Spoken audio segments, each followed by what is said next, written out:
Some days that's harder to say than others, isn't it? Does this sound like the Jesus that you know?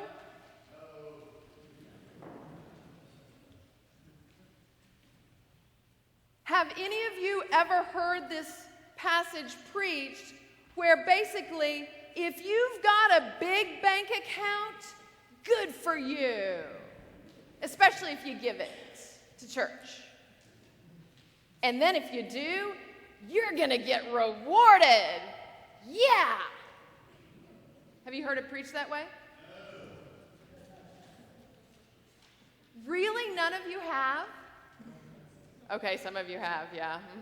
Yeah. And does it sound like Jesus to say, you who've got nothing, I'm throwing you into the outer darkness where there's gnashing of teeth?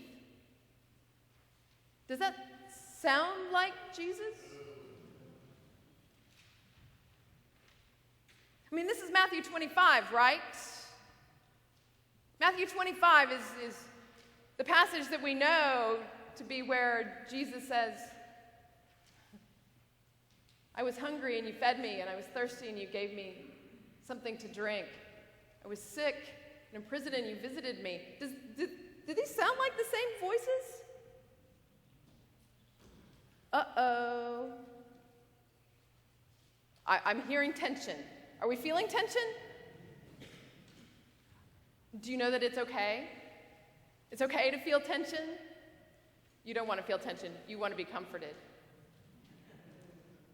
We like comfortable? Yes, we do.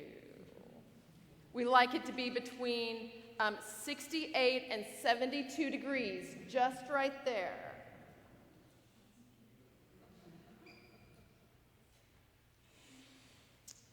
Yeah. Jesus will usually get us in trouble. Jesus will usually ask of us things that we don't want to do or we're not comfortable doing, and Jesus' life was not one of comfort, right?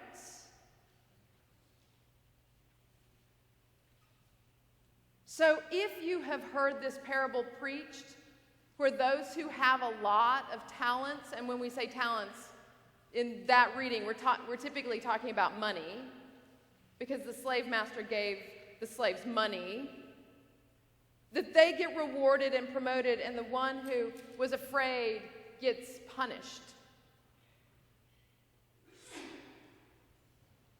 This doesn't sound like the Jesus of the rest of this chapter, let alone the rest of the Gospels. And if we're feeling tension, that's probably important, because it invites us to pay attention in a different way.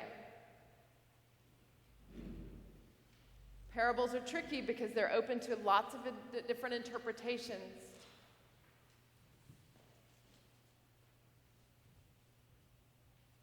I think I prefer the reading that talks about the way in which we've been given faith. We've been given spiritual gifts, and we decide what to do with them. How do we invest ourselves? How do we invest our time? How do we invest our prayers? How do we invest our work, our labor, for the sake of God's purposes in the world? How do we do that?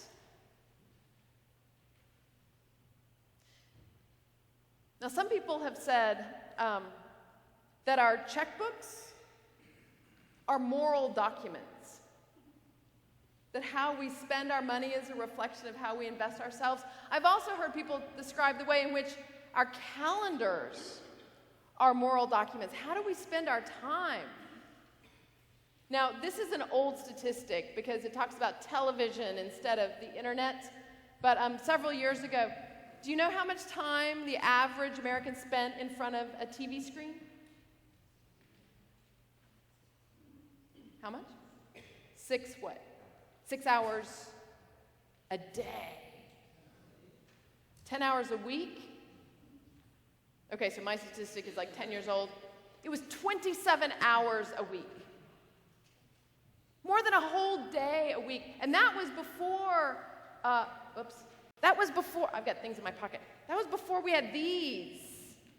And these are so helpful, and they're so informative, and they're so engaging. And give me a second while I check to see if I got any. Oh, look at that. Zimbabwe finally has new leadership after almost 40 years. Oh, and there's community Thanksgiving this afternoon. Oh, hi. Hi. Yeah. We are distracted by so many things, and yet we are also given talents.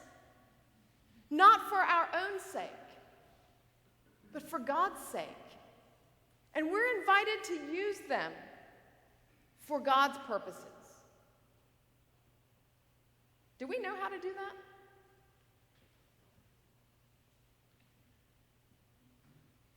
So Tuesday, there was a meeting of Great Rivers Presbytery, and at that meeting, I didn't know this, but they were handing out checks. Don't you like it when you go to a meeting and they start handing out checks? This is a check for $200 made out to our church from the Presbytery of Great Rivers. And the invoice description says, talent grant.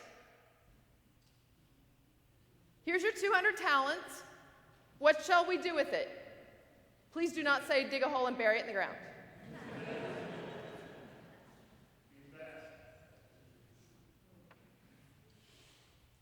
We're supposed to do something with it that multiplies its purposes for God.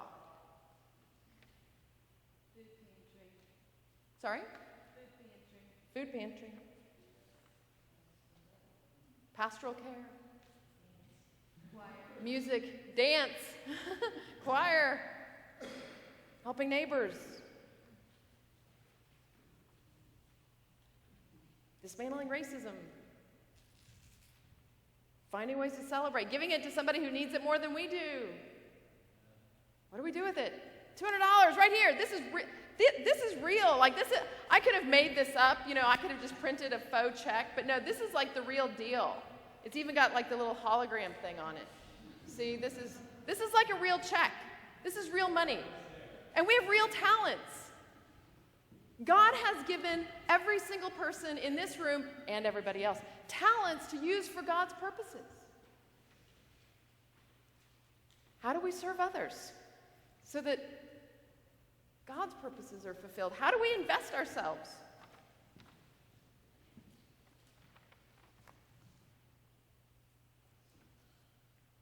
I don't have an answer for you. I think there are as many answers as there are people in this room. And it's not about wealth.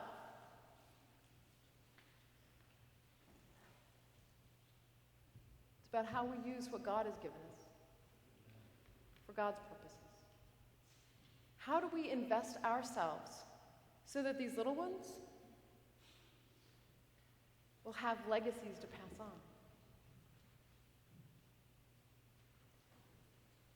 Good and faithful questions for the servants of God. May we be faithful in answering them.